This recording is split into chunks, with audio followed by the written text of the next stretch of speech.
ሰላም ጤና ስጥልን ውድ ሪፖርተር ተከታታዮች የሰዓቱን ዜናዎች ቀጥዬ ያሰማችኋለሁ። በቅድሚያም አርዕስተ ዜና። በኢትዮጵያ በመጪዎቹ ዓመታት ስራ አጥነት ፈታኝ እንደሚሆን የዓለም የስራ ድርጅት ገልጿል። የህግና የቁጥጥር ክፍተት እንዲሁም የግብር ጫና የኢትዮጵያን የፊንቴክ ኩባንያዎች ህልውና እየተፈታተኑ መሆኑን የምርመራ ዘገባ ጠቁሟል። ሌሎችንም ይዘናል። አብራችሁን ቆዩ።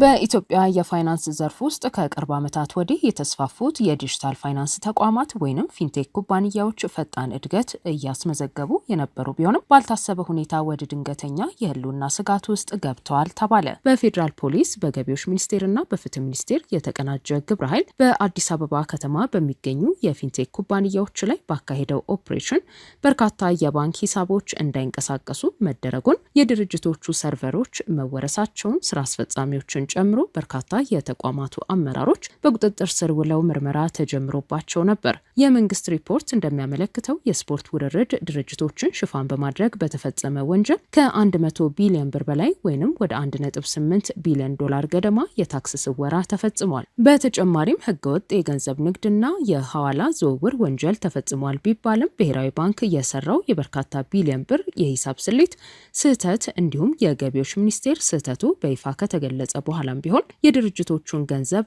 መውሰዱ በፊንቴክ ድርጅቶቹ ላይ ከፍተኛ ጫና አድርሷል። የፊንቴክ ኩባንያዎቹ መክፈል የሚጠበቅባቸው ቀሪ የታክስ መጠን ከመንግስት ግምት በእጅጉ ያነሰ መሆኑ በሰነድ ከተረጋገጠ በኋላም የገቢዎች ሚኒስቴር አሪፍፔይ፣ ሳንቲፔይ፣ ቻፓና ካቻ ከተባሉ የዲጂታል ፋይናንስ ድርጅቶች የባንክ ሂሳቦች ላይ ቀደም ሲል በያዘው ግምት መሰረት ከፍተኛ መጠን ያለው ገንዘብ ወስዷል። የፊንቴክ ኩባንያዎቹ ጉዳዩን ወደ ፍርድ ቤት ከመውሰድ ባለፈ ለብሔራዊ ባንክ ገዢና ለጠቅላይ ሚኒስትሩ አቤቱታ ቢያቀርቡም መፍትሄ አላገኙም። ከኩባንያዎቹ የአንዱ ተወካይ ሆነው የሚከራከሩ ጠበቃ የተወሰደው እርምጃ ኩባንያዎችን በቀጥታ የሚያጠፋ ነው ሲሉ ለሪፖርተር ገልጸዋል።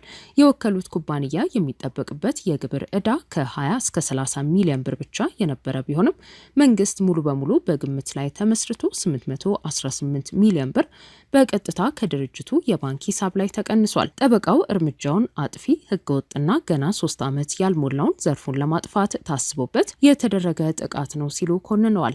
እነዚህ የፊንቴክ ተቋማት በታክስ ስወራና ህገወጥ የገንዘብ ማዘዋወር ወንጀል ከመከሰሳቸው ከጥቂት ወራት በፊት በመንግስት ዘንድ የዓመቱ ሞዴል ግብር ከፋይ ተብለው ሽልማት የተበረከተላቸው መሆኑ ጉዳዩን የበለጠ አስገራሚ አድርጎታል። ከታገዱ የባንክ ሂሳቦች ላይ የገቢዎች ባለስልጣኑ መስሪያ ቤት ገንዘብ በግዴታ እየወሰደና በመንግስት ተቋማት መካከል ከፍተኛ የስልጣን ሽኩቻ በበረታበት በዚህ ወቅት ከፍተኛ ተስፋ የተጣለበት የኢትዮጵያ የፊንቴክ ዘርፍ በፍጥነት እየተናጋ ነው። እንደ አውሮፓውያኑ አቆጣጠር በ2025 ኦንላይን የስፖርት ቤቲንግ የእነዚህ ኩባንያዎች ዋና የገቢ ምንጭ በመሆን ከ99 በመቶ በላይ የሚሆነውን የዝውውር ድርሻ በመያዝ የክፍያ ማስተላለፊያ ኩባንያዎች ቢሊዮን ብር ማዘዋወር ችለዋል። ኩባንያዎቹ ከእያንዳንዱ ዝውውር 2.5 በመቶ ገደማ አጠቃላይ ኮሚሽን የሚያገኙ ሲሆን 60 በመቶ ለኢትዮ ቴሌኮም ሲሄድ 40 በመቶ ደግሞ ለክፍያ አስተላላፊው ኩባንያ ይቀራል።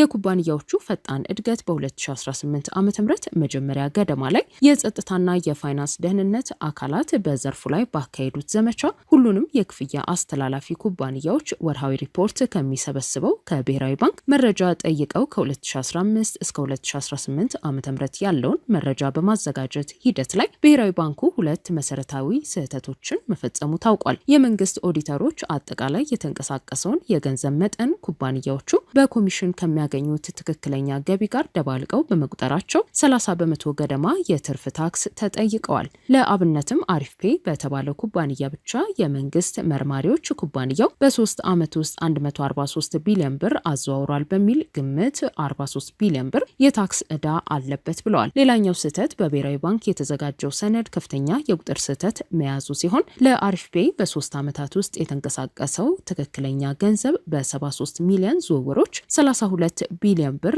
ቢሆንም የብሔራዊ ባንክ ሪፖርት ግን በስህተት 143.9 ቢሊዮን ብር ብሎ መዝግቦታል። ከብሔራዊ ባንክ ይፋዊ ማስተካከያ ቢደረግም የገቢዎች ሚኒስቴር ግን የታክስ ጥያቄውን ለማስተካከልና ቁጥሮቹን ለማስታረቅ ፈቃደኛ ሳይሆን ቀርቷል። ግንቦት ላይ ሚኒስቴሩ አሪፍፔይ የተሰላበትን 818 ሚሊዮን ብር ግብር ባለመክፈሉ ሁሉም የኩባንያው የባንክ ሂሳቦች እንዲታገዱ አድርጓል። ብዙ ሳይቆይ ሚኒስቴሩ ሚኒስቴሩ 818 ሚሊዮን ብር በቀጥታ ከአሪፍ ፔይ የባንክ ሂሳብ ላይ አውጥተዋል። ተመሳሳይ እርምጃ በቻፓ ሳንቲም ፔይ እና በዋና ዋና የቤቲንግ ድርጅቶች ላይ የተፈጸመ ሲሆን በቢሊዮኖች የሚቆጠር ብር ከታገዱት የፊንቴክ ሂሳቦች ላይ ተወስዷል። የፊንቴክ ኩባንያዎቹ ለፍትህ ሚኒስቴር አቤቱታ በማቅረብ አቃቢ ሕግ ገቢዎች ሚኒስቴር የብሔራዊ ባንክን የተስተካከለ መረጃ እንዲቀበል መመሪያ እንዲሰጥ ቢጠይቁም ሚኒስቴሩ ጣልቃ መግባት እንደማይችል ገልጸዋል። ምሳሌ የምትሆኑ ግብር ከፋይ ተብለን ተሸልመን ወዲያውኑ ደግሞ ግብር ሰውራቸዋል ተብለን ታሰርን ሲሉ አንድ በዋስ የተለቀቁ የፊንቴክ ኩባንያ ስራ አስፈጻሚ ግለሰብ ገልጸዋል።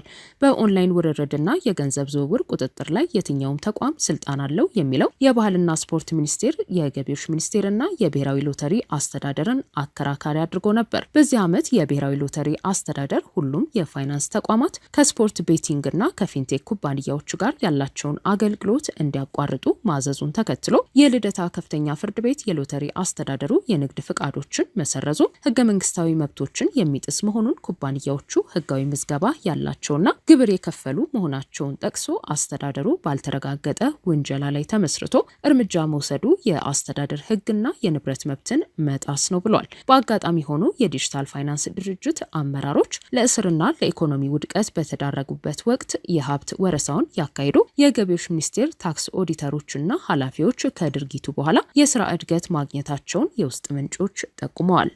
በኢትዮጵያ ውስጥ ለሚንቀሳቀሱ የአሜሪካ ኩባንያዎች እኩል የውድድር ሜዳ መክፈትና በግል ዘርፍ የሚመራ ኢኮኖሚ መፍጠር እንደሚገባ ተገለጸ። በኢትዮጵያ የአሜሪካ አምባሳደር እርቪን ማሲንጋ ከኢትዮጵያ ኢንቨስትመንት ኮሚሽን ኮሚሽነር ዶክተር ዘለቀ ተመስገንና ከጠቅላይ ሚኒስትሩ የማክሮ ኢኮኖሚ አማካሪ አምባሳደር ግርማ ብሩ ጋር በጋራ በመሆን የመሩት ይህ መድረክ የንግድ ዲፕሎማሲን በማሳደግና የገበያ እድሎችን በማስፋፋት ዙሪያ መክሯል። በኢትዮጵያ የአሜሪካ የንግድ ምክር ቤት ተወካዮችና የኢትዮጵያ መንግስት ሚኒስቴር መስሪያ ቤቶችን ያገናኘው ይኸው ስብሰባ ተጨባጭ የንግድ እድሎችን ለመቀየር ያለመ መሆኑ ተጠቅሷል። በመድረኩ ላይ አምባሳደር ማሲንጋ ግልጽና ክፍት የሆነ የንግድ እድል መፍጠር የአሜሪካን ኢንቨስትመንት ለመሳብና በግል ዘርፉ የሚመራ የኢኮኖሚ እድገትን ለማምጣት ወሳኝ መሆኑን አስምረውበታል። በኢትዮጵያ ውስጥ ለሚንቀሳቀሱ የአሜሪካ ኩባንያዎች እኩል የውድድር ሜዳ መክፈት እንደሚገባም ነው ያመለከቱት። በወቅቱም የአሜሪካ የንግዱ ማህበረሰብ ያጋጠሙትን ችግሮች በምሳሌነት በማንሳት